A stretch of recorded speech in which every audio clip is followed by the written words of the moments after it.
성도 여러분 안녕하세요. 오늘도 하나님께서 우리 모두에게 은혜 주시기를 바랍니다.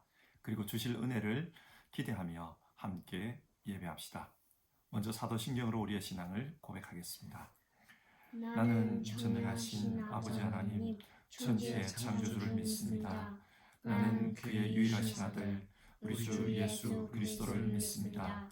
그는 성령으로 잉태되어 동정녀 마리아에게서 나시고 본디오 빌라도에게 고난을 받아 십자가에 못 박혀 죽으시고 장사된 지 사흘 만에 죽은 자 가운데서 다시 살아나셨으며 하늘에 오르시어 전능하신 아버지 하나님 우편에 앉아 계시다가 거기로부터 살아있는 자와 죽은 자를 심판하러 오십니다. 나는 성령을 믿으며 거룩한 공교회와 성도의 교제와 죄를 용서받는 것과 몸의 부활과 영생을 믿습니다. 아멘.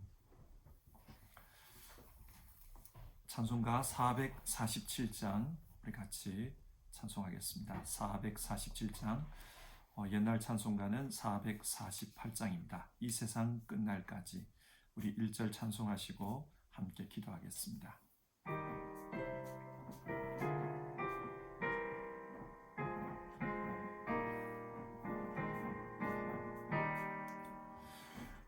이 세상 끝날까지 주 섬겨 살리니 내 친구 되신 주여 늘 함께 하소서. 주 나와 함께 하면 전쟁도 겁없고 주 나를 인도하면 늘 안심하리라. 기도하겠습니다.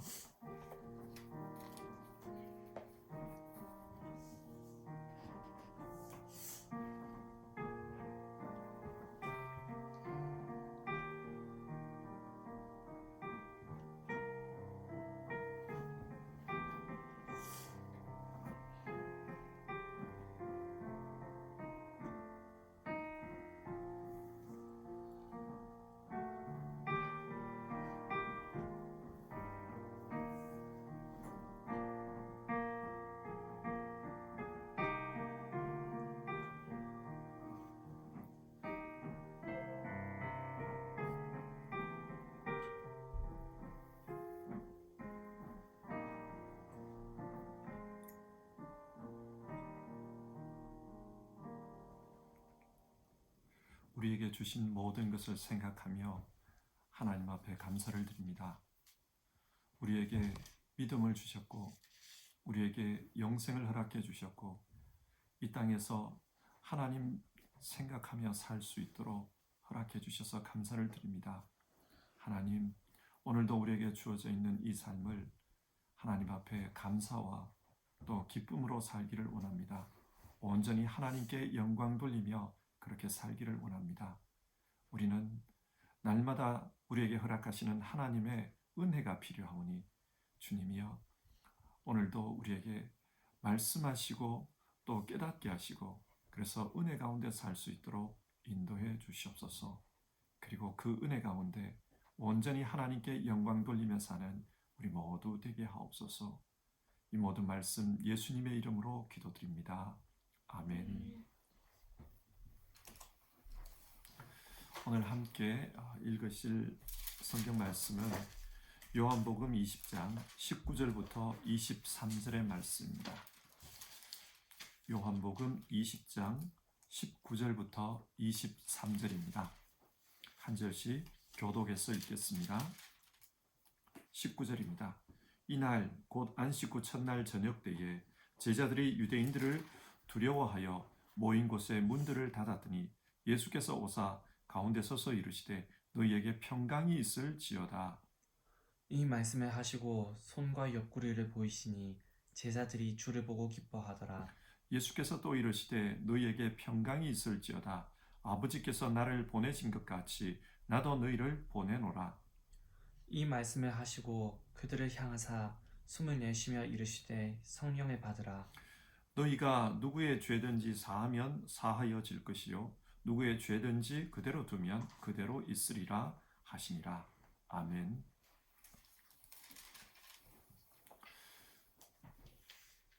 사도 요한은 요한복음 20장을 통해 예수님의 부활에 대해 말씀합니다. 이 내용의 요지는 두 가지입니다. 하나는 빈 무덤에 대한 것이고 다른 하나는 부활 증인에 대한 것입니다. 그래서 부활 증인으로 막달라 마리아와 또 예수님의 제자들을 소개합니다. 이들의 경험과 증언을 듣고 부활 신앙을 가지라. 그것입니다. 그러면 오늘 본문을 함께 살펴보겠습니다. 그리고 우리 모두 부활 신앙으로 살 수 있기를 바랍니다. 오늘 읽은 본문은 예수님께서 부활하신 후 처음으로 제자들을 찾아간 이야기입니다. 19절, 이날 곧 안식 후 첫날 저녁 때에 예수님께서 제자들을 찾아가신 때는 일요일 저녁이었습니다. 그 당시 제자들은 한 곳에 모여 있었던 것으로 보입니다.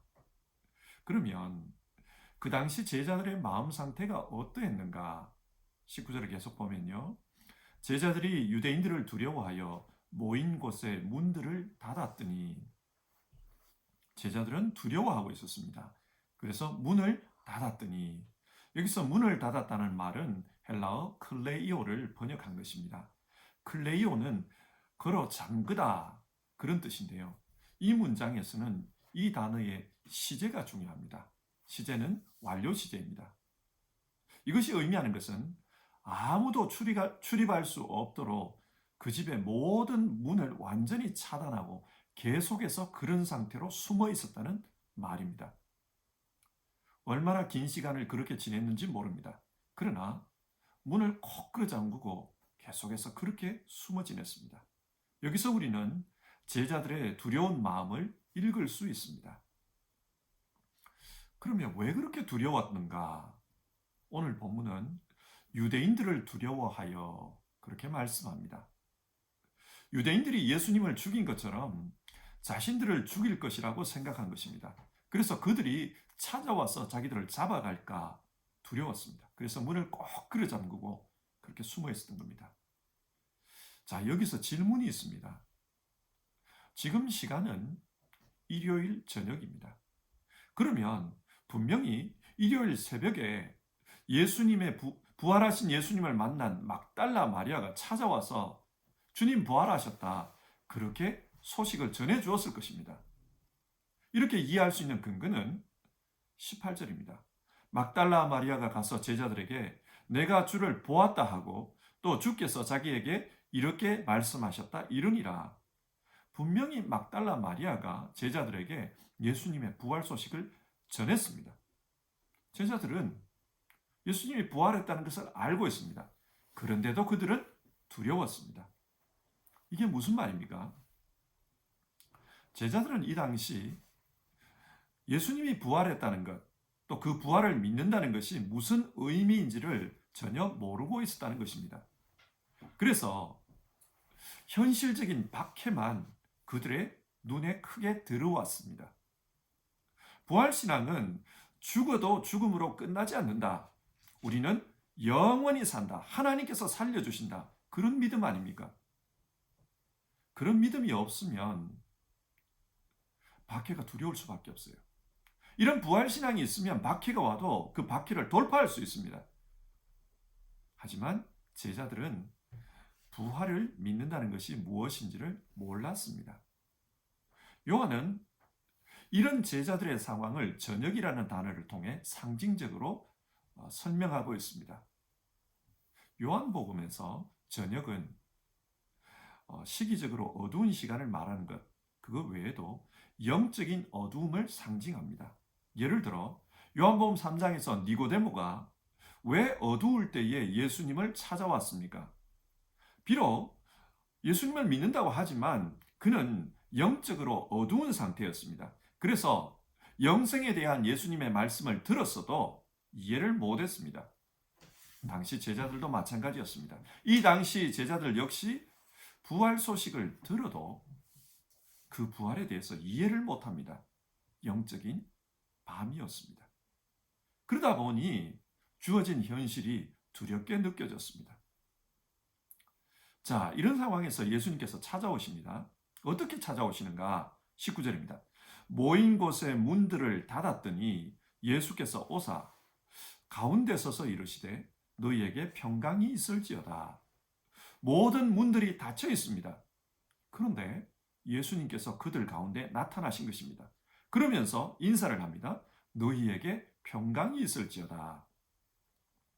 너희에게 평강이 있을지어다. 이걸 히브리 말로 바꾸면 샬롬입니다. 예수님께서 제자들에게 샬롬 그러면서 나타나셨다는 거예요. 문을 닫아 두었는데 어떤 누구도 열어주지 않았는데 사람이 나타났습니다. 그 다음에 여러분 합리적으로 그 나타난 분을 어떻게 생각하는 것이 옳습니까? 누가복음 24장 37절은 이 같은 상황을 이렇게 묘사합니다. 그들이 놀라고 무서워하여 그 보는 것을 영으로 생각하는지라. 나타난 예수님을 영으로 생각했다는 거예요. 근데 여기서 영이라는 표현은 통상적으로 말하면 유령을 의미합니다. 그들은 예수님을 유령처럼 생각했다는 겁니다. 그래서 더 두려워했습니다. 자, 그렇게 두려워하는 제자들을 보면 예수님께서 어떻게 대응하십니까? 제자들에게 십자가에 못 박혔던 그 손과 손과 발 그리고 옆구리를 보여주십니다. 그러면서 하시는 말씀이 누가복음 24장 39절 내 손과 발을 보고 나인 줄 알라. 또 나를 만져보라.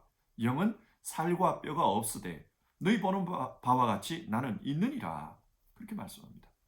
유령이 아니라는 거예요. 나는 살도 있고 뼈도 있다. 이 흔적을 보라. 그리고 유령이 아니라는 것을 증명하시듯이 너희에게 무슨 먹을 것이 있느냐 그렇게 말씀합니다. 그리고 그 자리에서 구운 생선 한 토막을 잡수셨다. 성경 그렇게 기록하고 있어요. 신기한 일이 벌어졌습니다. 육신을 가진 예수님이 문을 열어주지도 않았는데 벽을 통과해서 자신들이 있는 그곳에 서 계시는 겁니다. 그리고 대화를 나눕니다. 몸을 보여주십니다. 사도 요한은 이것을 통해 부활의 신비에 대해서 이야기하고 있습니다. 우리가 부활하면 어떤 몸으로 존재할까? 성경은 예수님과 같은 몸이라고 했습니다. 예수님과 같은 몸을 바울 사도는 신령한 몸이라고 합니다. 분명히 육신이 있습니다. 그러나 그 육신은 이 땅의 시간과 공간에 얽매이지 않습니다. 그러다 보니 공간을 문을 통과해서 제자들이 서 있는 그곳에 나타난 것입니다. 이처럼 부활 때에는 신령한 몸으로 부활하게 됩니다. 예수님이 그랬습니다. 우리도 그렇게 될 것입니다. 자, 그 상황에서 예수님께서 제자들에게 무엇을 말씀하십니까? 21절 너희에게 평강이 있을지어다. 다시 한번 평강에 대해 말씀합니다. 이 평강은 단순한 인사가 아닙니다. 19절에서 이 말이 인사라고 했는데 21절에서는 인사로 해석할 수가 없어요. 왜냐? 왜 예수님이 인사를 2번, 3번 반복해서 합니까? 이 말은 평강이 있으라. 너희 심령에 평강이 있어야 된다. 그 말씀입니다. 그러면 예수님께서 왜 제자들에게 평강에 대해서 말씀하십니까? 지금 제자들이 불안해하고 있기 때문입니다. 여러분, 그 불안의 원인이 어디에 있습니까? 현실적으로는 두려운 상황 때문입니다. 염려 때문입니다.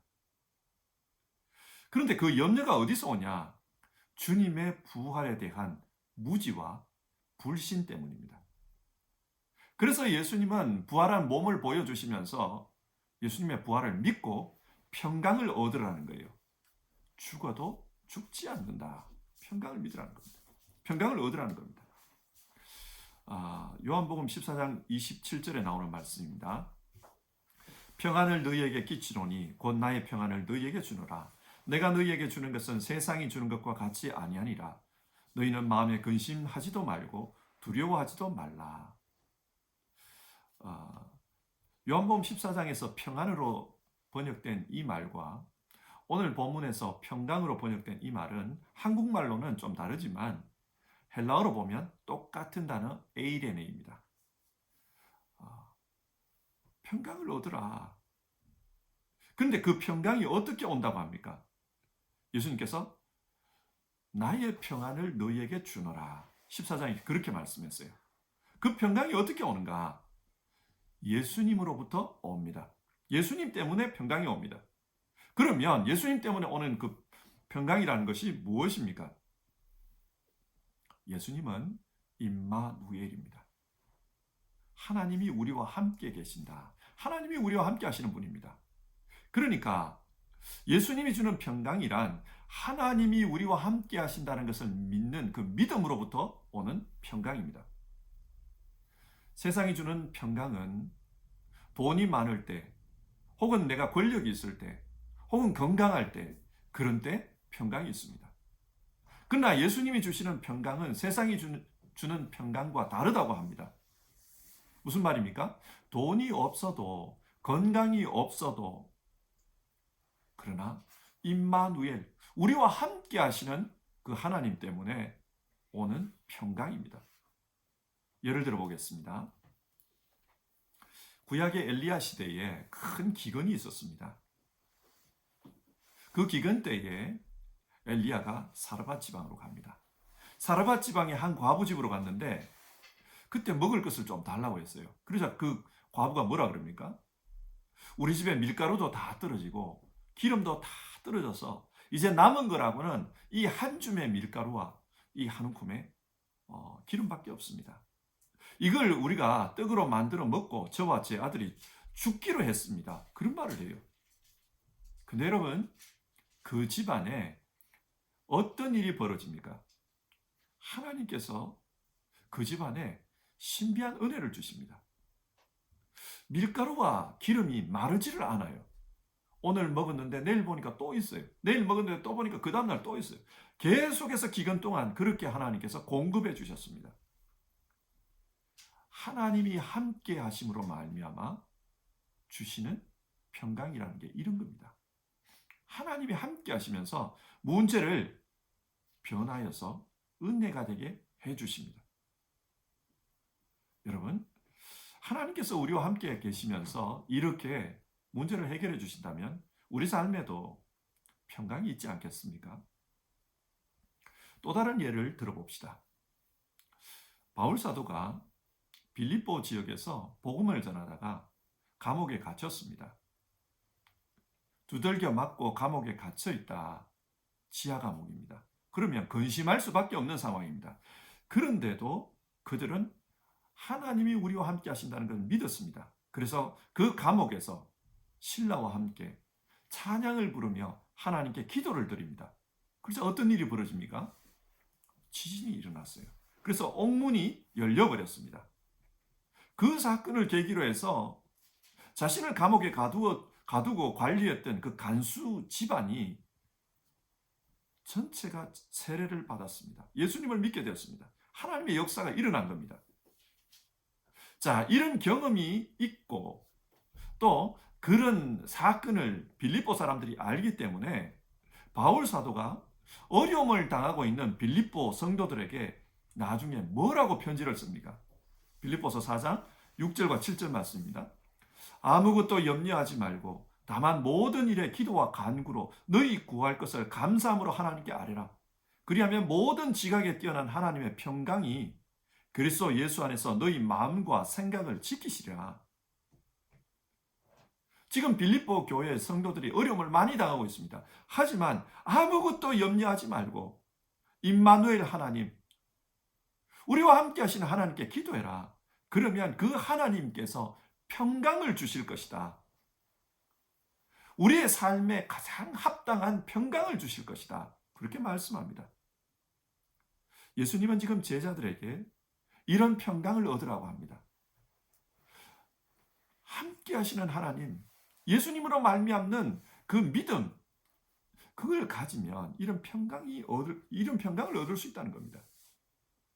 자, 왜 이런 평강을 얻으라고 합니까? 그 다음 구절을 한번 보십시다. 21절인데요. 아버지께서 나를 보내신 것 같이 나도 너희를 보내노라. 이 평강은 제자들의 파송과도 연관이 있습니다. 이제 제자들은 복음을 들고 세상으로 나가야 합니다. 왜 그렇습니까? 예수님께서 사역을 완성하시고 이 땅의 사역을 완성하시고 이제는 아버지께로 돌아가실 것이기 때문입니다.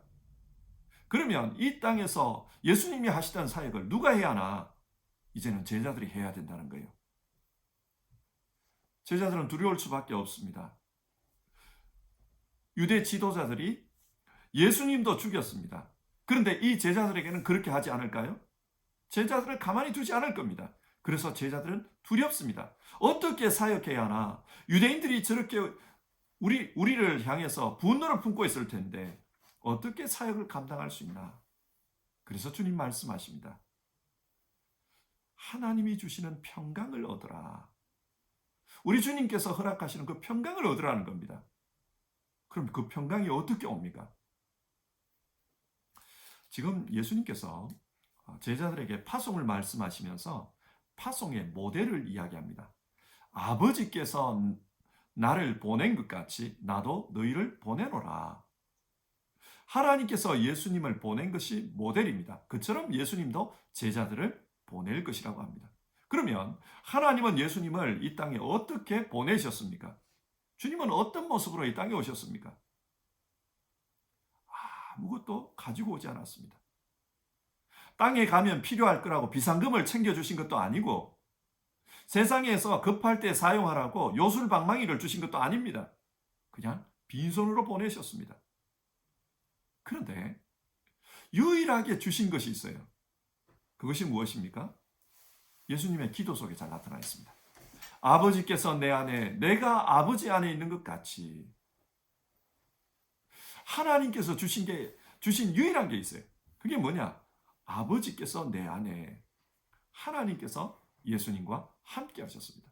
하나님은 어떤 조건을 준 게 아니라 어떤 한 가지의 어떤 해결책을 준 게 아니라 하나님 자신을 주셨습니다. 그래서 예수님이 하시는 일마다 하나님이 늘 함께 하셨습니다. 그처럼 예수님께서도 제자들과 함께 하겠다. 그것을 약속합니다. 그러니 두려워하지 말고 내가 주는 이 평강을 가지고 가서 일해라. 그렇게 말씀합니다. 예수님께서 이전에 제자들을 파송하시면서 훈련하시면서 똑같은 것을 말씀한 적이 있어요. 마태복음 10장 9절과 10절 말씀인데요. 너희는 전대에 금이나 은이나 동을 가지지 말고 여행을 위하여 배낭이나 두벌옷이나 신이나 지팡이를 가지지 말라. 예수님께서 이 말씀을 통해 그 당시 제자들에게 주셨던 교훈은 하나님께서 예수님과 함께하는 것처럼 너희와도 함께하는 그것을 경험하라는 겁니다. 하나님께서 너희들을 먹이고 입히실 거다. 그러니까 금이나 은 거기에 연연하지 말라. 배낭이나 두벌 옷, 신발 여기에 연연하지 말라는 겁니다. 다 채워주실 거다. 그렇게 하나님의 인도하심을 믿고 하나님의 뜻대로 전도하거나 선교할 때 그때 진짜 하나님의 선교가 된다는 겁니다. 하나님의 인도하심을 따라 하나님의 도우심으로 하나님의 능력으로 그렇게 선교하고 전도할 때 그때 그게 하나님의 역사가 되고 하나님의 선교가 되는 것이지 너희들의 재능으로 하면 그거는 선교가 아니다. 지금 예수님 그걸 말씀하는 거예요. 이제 내가 너희와 함께 있어서 일할 터이니 너희는 그것을 믿고 평강의 마음으로 가라는 겁니다. 그런데 이것을 말씀하시면서 주님께서 중요한 이야기를 해요. 무슨 말씀이냐? 22절입니다. 이 말씀을 하시고 그들을 향하사 숨을 내쉬며 이르시되 성령을 받으라. 여기서 숨을 내쉬고라는 말은 헬라어 엠피사오를 번역한 겁니다. 이 엠피사오라는 말이 그 구약에 보면은 비슷한 그 경우가 두 번 나와요. 한 번은 창세기 2장 7절입니다. 여호와 하나님이 땅에 흙으로 사람을 지으시고 생기를 그 코에 불어넣으시니 여기서 생기를 불어넣는 것 이게 엠피사오입니다. 흙일 뿐인 인간에게 하나님께서 생명을 불어넣었다. 그 생명이 뭡니까? 생기, 즉 성령입니다. 그래서 예수님께서 성령을 받으라 그렇게 말합니다. 또 한 군데 어디 나오냐면 에스겔서 37장. 그 골짜기에 마른 뼈가 가득합니다. 근데 주님의 말씀을 선포하니까 그 마른 뼈가 살아나요. 근데 생기는 없었다 그래요. 그런데 생기야 불어라 그러니까 거기에 생기가 들어가서 살아있는 군대가 되었다고 합니다. 그때 불어라, 이게 엠피사오예요. 자, 죽은 것 같은 존재에게 생명력을 부여하는 것, 그게 누구냐? 성령입니다. 그래서 주님은 우리에게 성령을 받으라. 왜? 이 성령을 받을 때 주님이 우리와 함께 하신다는 것을 알게 되기 때문입니다. 성령을 받을 때 어떤 역사가 일어납니까? 주님께서 말씀하셨어요. 성령은 진리의 영이다. 그래서 내가 한 말을 기억나게 할 것이고 내가 한 말을 깨닫게 할 것이다. 주님의 말씀이 우리 안에서 살아 역사합니다. 어디로 가야 할지, 무슨 말을 해야 할지, 어떤 일을 해야 할지 주님께서 그 말씀을 통해 우리를 통해 일하십니다. 그래서 성령을 받으라. 성령을 받으면 주께서 너희를 통해 함께하는 것을 깨닫게 될 것이다. 22절. 그렇게 성령을 받아서 해야 될 일이 뭐냐? 죄사함의 권세라는 겁니다. 예수님께서 십자가에서 우리 인류를 위해 죄를 사하셨습니다. 그처럼 제자들도 파송을 받아서 예수 십자가 속죄의 복음을 사람들에게 전하라는 거예요. 그걸 하라는 겁니다. 자, 오늘 본문 내용을 정리해 봅시다. 요한복음이 기록될 당시 성도들 중에 예수님을 믿지만 부활신앙이 없는 사람들이 있었습니다. 사도 요한이 이렇게 사역할 당시에 그 환경이 어떠했습니까? 박해가 굉장히 심각했습니다. 로마의 도미시안 황제 때 엄청난 박해가 있었어요. 그래서 그 박해를 여러분 요한계시록을 통해 한번 보십시오. 요한계시록의 예언을 보면 그 박해가 얼마나 심각합니까? 그 시대 상황을 반영하고 있어요. 이런 상황 속에서 우리 믿는 성도들이 어떻게 신앙해야 할까? 요한은 자신의 경험을 이야기하는 겁니다. 당시 예루살렘에 있던 제자들도 유대인들의 박해 때문에 너무 두려워서 그래서 문을 걸어 잠갔다는 거예요. 너무 두려워서 문을 닫고 살았습니다. 그런데 그 두려움이 어떻게 극복이 되었나? 이후에 부활신앙을 통해서 극복이 되었습니다. 그래서 요한은 이 부활신앙이 중요하다는 것을 말합니다. 예수님이 보여주셨어요. 죽어도 죽지 않는다. 하나님께서 우리에게 주신 영원한 생명이 있다. 자, 이 신앙이 있으면은 어떤 어려움이 있어도 어려움을 극복할 수 있습니다. 어떤 두려움이 있어도 그 두려움에게 굴복하지 않습니다. 그래서 이 믿음을 가지고 있으면, 이 부활신앙을 가지고 있으면 주님이 주시는 평강을 누릴 수 있다. 지금 사도 요한은 많은 박해 때문에 두려워하는 사람들, 예수님을 믿고 있지만 두려워하는 사람들에게 이 부활신앙을 강조합니다. 부활신앙을 가져라. 이 부활신앙을 가져야 박해를 극복할 수 있다. 어려움을 극복하고 두려움을 이길 수 있다. 그런데 여러분, 이 부활신앙이 어떻게 생깁니까? 사도 요한은 부활에 대해서 아는 것과 부활신앙은 다르다는 것을 말했습니다. 제자들은 막달라 마리아를 통해서 예수님이 부활했다는 사실을 알았지만, 그러나 그게 부활신앙은 아니었습니다. 부활신앙은 진짜 부활하신 주님을 만나는 게 중요합니다. 자신들 역시 부활하신 그 주님을 만난 이후에 이 부활신앙을 가질 수 있었습니다. 자, 그러면 요한복음을 읽고 있는 사람들에게 현실적인 질문이 있습니다. 지금 우리는 어떻게 부활하신 주님을 만날 수 있습니까? 그 질문입니다. 요한은 오늘 말씀을 통해 성령을 받으라고 말합니다. 예수님께서 성령을 받으라고 했다. 그 성령 받는 게 정답이다. 그러니까 우리 역시 후대의 사람들, 우리 역시 성령을 받아서 이 부활신앙을 회복하라는 거예요. 부활신앙을 가지라는 거예요. 이 성령 가운데 주님께서 우리에게 찾아오십니다. 성령은 예수님의 말씀을 생각나게 합니다. 성령은 예수님의 말씀을 깨닫게 합니다. 성령은 예수님의 말씀에 역사를 일으킵니다. 그 말씀 가운데 예수님이 우리를 만나 주십니다. 그래서 성령이 우리 가운데 오셔서 우리를 새롭게 하시는 엠피사오, 우리에게 새로운 생명을 불어넣어 주시고 능력을 더딥혀 주시는 것, 그게 중요하다. 그러면 우리는 새로운 피조물이 된다. 그래서 오늘 이 요한복음을 통해 주의 영, 하나님의 영, 성령을 사모하라. 그리고 그 성령 충만함 가운데 신앙하라. 그럴 때 부활신앙을 붙잡고 어려움을 이길 수 있다. 그 말씀합니다. 자, 그렇게 이 성령 안에서 부활신앙을 가지게 된 성도들은 어떻게 살아야 합니까? 자신이 파송받은 성도라는 것을 기억하라는 겁니다. 부활하신 예수님께서 제자들을 파송하셨습니다. 왜 파송하셨습니까? 예수님은 이 땅에 안 보이지만 그러나 부활하셔서 살아계시다. 그리고 지금도 우리들을 통해서 역사하고 계신다. 그것을 알게 하기 위해서입니다. 그렇다면 이 땅에 예수님의 제자들이 할 일은 지금도 살아계신 그 예수님을 드러내는 겁니다. 우리의 믿음을 통해, 우리의 삶을 통해 하나님의 역사가 이어지도록 하는 것입니다. 이 사명의식이 중요합니다. 구약의 이스라엘 역사를 한번 보십시다. 이스라엘 역사는 멸망으로 끝납니다. 왜 멸망했습니까? 자신들이 누구인지, 하나님께서 왜 자신들을 불러주셨는지 그 존재의 이유를 잃어버렸기 때문입니다. 하나님이 주신 존재의 이유를 잃어버리면 역사의 실패자가 됩니다. 그게 구약 성경이 주는 교훈입니다.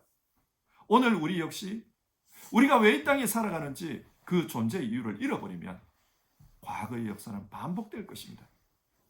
우리는 하나님의 역사를 이어가는 사람들입니다. 예수님 그걸 말씀합니다.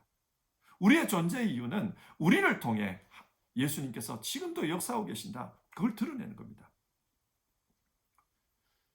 이 땅의 현실은 어려움이 많습니다. 그래서 두려움도 있고요. 염려도 있습니다. 그 두려움과 염려에 빠져 살다 보면 우리 마음에 평강이 없습니다. 우리 시대에 그래요. 평강이 없습니다. 물질적으로 풍부해도 걱정이 많고 세상에 전쟁이 없어도 싸움이 없어도 늘 불안한 것이 우리 시대입니다. 부활신앙을 가집시다. 이런 시대에 부활신앙을 가지고 그 어려움을 극복해야 합니다. 그리고 주님의 부르심에 응답하며 살아야 합니다. 그럴 때 우리 인생이 정말 의미 있는 인생이 될 것입니다. 성도 여러분, 오늘 우리 성경 말씀을 생각하면서 같이 찬송해 봅시다. 찬송가 450장입니다. 우리 같이 찬송하고요. 기도하겠습니다. 450장, 옛날 찬송가 376장입니다. 1절, 2절 우리 같이 부르겠습니다.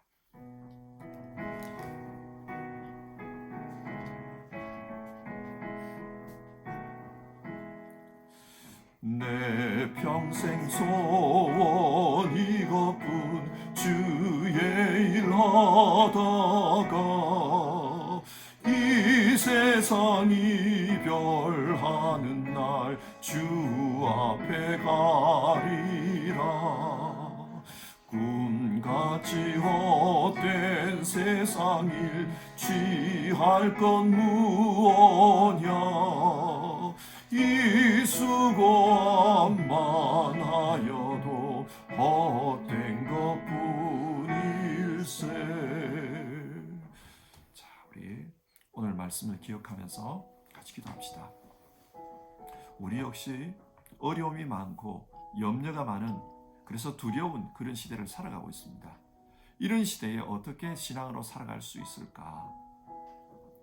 사도 요한은 부활신앙을 가지라고 합니다.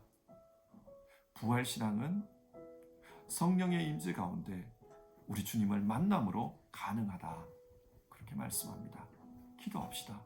주님, 우리도 늘 성령으로 충만하게 살 수 있도록 도와주시옵소서. 성령으로 충만해서 충만한 가운데 늘 우리 주님 만나며 주님과 동행하며 그 부활신앙으로 이 어려움 이기고 살아가게 하옵소서. 그리고 주님, 그 가운데 주님께서 우리 각자에게 주신 그 사명을 발견하게 하옵소서. 우리가 이 땅에 존재하는 그 존재의 이유를 알고 그 존재의 이유를 실천하며 살아가도록 주님 도와주시옵소서. 우리 이 시간 같이 기도합시다.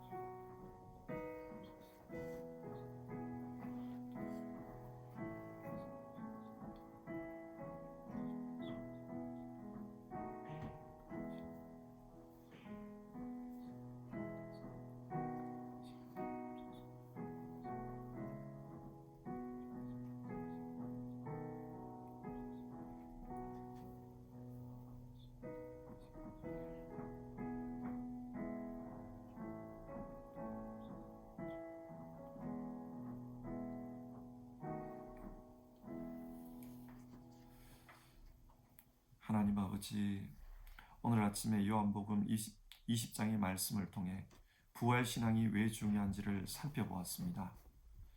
사도 요한은 박해가 많은 시대, 그래서 두려울 수밖에 없는 그 시대에 예수님의 십자가와 부활 당시에 자신들의 경험을 이야기하면서 부활신앙을 가져야 한다. 그래야 이길 수 있다. 그런 이야기를 하는 것을 우리가 살펴보았습니다.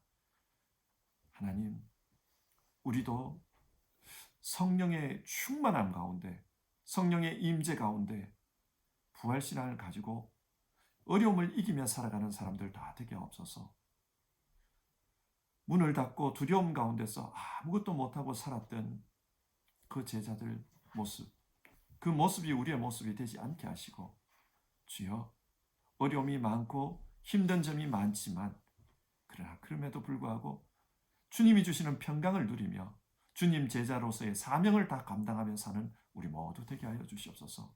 오늘 하루 우리 성도님들 심령 가운데 성령으로 충만케 하시고, 그래서 부활신앙 가지고 또 주님께서 우리에게 주신 사명을 깨닫고 담대함으로 살아가는 우리 성도님들 다 되게 하옵소서.